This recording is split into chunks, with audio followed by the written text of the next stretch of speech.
ஆண்டவராய் இயேசு கிறிஸ்துவின் இனிய நாமத்தினாலே அன்பின் வாழ்த்துதல். கர்த்தருடைய பிள்ளைகளே, நாம் ஆண்டவரோடு பயணிக்கிற ஒவ்வொரு நிமிஷம் நமக்கு வெற்றி உள்ளதாக இருக்கிறது. நம்முடைய ஆண்டவர் நமக்கு பக்கபலமாய் இருக்கிறார்.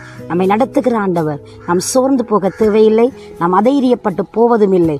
நம்முடைய தேவன் நம்மை பலப்படுத்தி நமக்கு சகாயம் பண்ணி அவருடைய கரங்களினால் எங்களை தாங்குகிறவராய் இருக்கிறார். இந்த நேரத்தில் ஒரு அற்புதமான தேவனுடைய வார்த்தையை நம்ம கேட்கலாமா? யோபுவின் புஸ்தகம் 22வது அதிகாரம் 28வது வசனம் இப்படி சொல்லுகிறது: நீர் ஒரு காரியத்தை நிர்ணயம் பண்ணினால் அது உமக்கு நிலைவரப்படும், உம்முடைய பாதைகளில் வெளிச்சம் பிரகாசிக்கும் அப்படி என்று சொல்லப்படுகிறது. ஆண்டவர் ஒரு மனிதனுடைய வாழ்க்கையிலே ஒரு காரியத்தை செய்ய அவர் நிர்ணயம் பண்ணினால் அது அவனுக்கு நிலைவரப்படும், அது உறுதிப்படுத்தப்படும், அது சரியாக அதங்கே நடைபெறும். அது மட்டுமன்றி அவருடைய பாதைகளில் வெளிச்சம் பிரகாசிக்குமா, அந்த வெளிச்சம் நம்மளை வழிநடத்தும் என்று சொல்லி நாங்கள் பார்க்கிறோம். ஆண்டவர் ஒரு மனிதனுடைய வாழ்க்கையில் நிர்ணயம் பண்ணினால் அது தடையில்லாமல் அது நிறைவேறும். அதை நிறைவேற்றுவதற்கு வெளிச்சமாக அவர் அங்கே வழிநடத்தி கொண்டு கடந்து செல்வார் என்று சொல்லி யோபுவிலே அழகாக யோபுவின் புஸ்தகத்தில் வர்ணிக்கப்படுகிறது. பாருங்கள், நாம் பார்க்கும் சுடர்கள் யாவும் தேவனால் சிருஷ்டிக்கப்பட்டவைகள். ஆண்டவர் சொன்னார், நானே வழியும் சத்தியமும் ஜீவனுமாயிருக்கிறேன் என்றார்.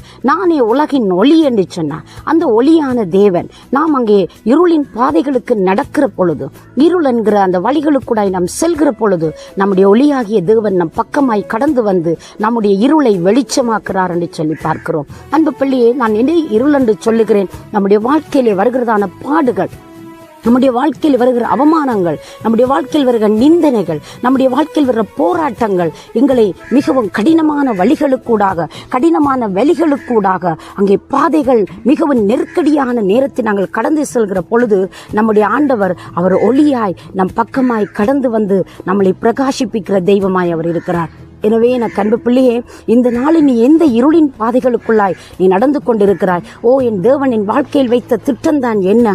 தேவன் அதை நிறைவேற்றுவாரா என்ற ஒரு நம்பிக்கை இல்லாமல் நீ இன்றைக்கு போராடி கொண்டிருக்கிறாயா? வியாதி உன்னை அப்படி தடுமாற வைக்கிறதா? நீ சந்தித்த வாழ்க்கையின் பிரச்சனைகள் உன்னை அலைமோத வைக்கிறதா? அன்பு பிள்ளையே, அன்றைக்கு பேதுரு என்ற பக்தன் அவர் அங்கே கடலிலே பயணித்துக் கொண்டிருந்தார். பயணிக்கிற பொழுது கோர புயலும் கொடிய அலைகளும் அவர்களை பயப்படுத்தியது. மிகவும் அவர்களுக்கு விரோதமாய் எழுந்து நின்றது. அவைகளினாலே படவுகள் நிரம்பத்தக்கதாய் தண்ணீர் வந்தது. மிகவும் அங்கே துன்பமும் துயரமும் அடைந்தார்கள் சீஷர்கள். அந்த நேரத்திலே தானே பேதுரு எழுந்து ஆண்டவரை நோக்கி கூப்பிட ஆரம்பித்தான். அவரோடு சேர்ந்தவர்கள் கூப்பிட ஆரம்பித்தார்கள். சீடர்கள் எல்லாரும் கதறினார்கள்.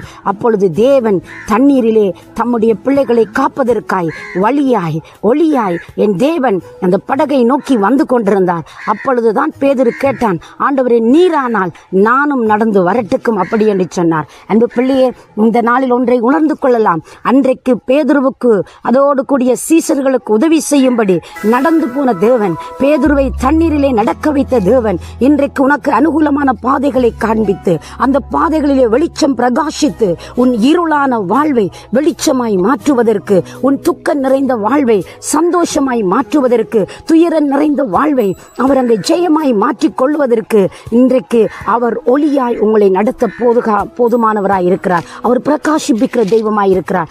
எந்த மனுஷனையும் பிரகாசிக்கிற ஒளி அந்த மெய்யான ஒளி என்று சொல்லப்படுகிறது. எனவே ஒளியின் வடிவமானவர் நம் இருளான வழிகளுக்கூடாக, நம் இருளின் அங்கே வழிகளுக்கூடாக, நாம் நம்முடைய வாழ்க்கையிலே கடினமான சூழ்நிலையிலே கடந்து போகிற பொழுது நம் தேவன் ஒளியாய் நம் வாழ்க்கையில் வந்து பிரகாசிப்பிக்க வல்லமை உள்ளவராய் இருக்கிறார். பக்தன் யோபுடைய வாழ்க்கையிலே இங்கே தேவன் நம்பி அவனை அந்த சூழ்நிலைக்கு அனுமதித்தார். அந்த சூழ்நிலை கடந்து போற பொழுதெல்லாம் வியாதி ஒரு பக்கம், அங்கே நண்பர்கள் அவமானம், சொத்துக்கள் இழக்கப்பட்டது, பிள்ளைகள் எல்லாம் இறந்து போனார்கள். இப்படியான நெருக்கடியிலே தான் பக்தன் யோபு தேவனை நோக்கி பார்க்கிறார். ஒரு வார்த்தையினால் அவர் மறுதலிக்கல, மறுத்து பேசவும் இல்லை. தேவன் அதை பார்த்தார். யோபு எதை இழந்து போனாரோ அத்தனை ஆசீர்வாதங்களை அவர் திருப்பி கொடுத்தார்.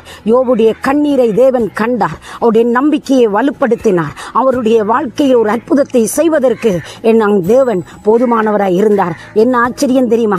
யோபு எதை இழந்தாரோ அதையெல்லாம் தேவன் இரட்டந்தனையாய் திருப்ப ஆசீர்வாதமாய் மாற்றி கொடுத்தார்.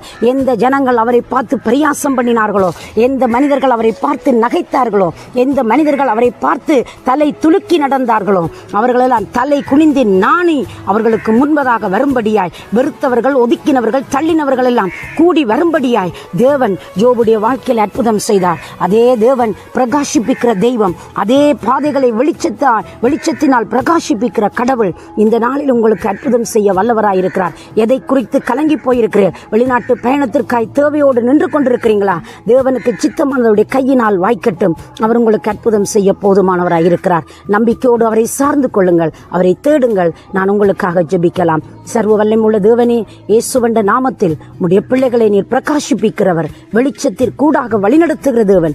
ஆண்டவரே, என்ன கடினமான வழிகள் சென்றாலும் உன் பிள்ளைகளை கைவிடாதையும் சுவாமி, இவர்களை அற்புதமாய் ஆச்சரியமாய் நடத்தி கண்ணீரை துடைத்து ஆண்டவரே நீர் கரங்களினாலே பற்றிக்கொள்ளும் சுவாமி. பிள்ளைகளை ஆசீர்வதியும். இயேசுவின் நாமத்தை ஜெபிக்கிற நல்ல பிதாவே, ஆமேன், ஆமேன். தேவன் தாமே உங்களை நிறைவாய் ஆசீர்வதிப்பாராக.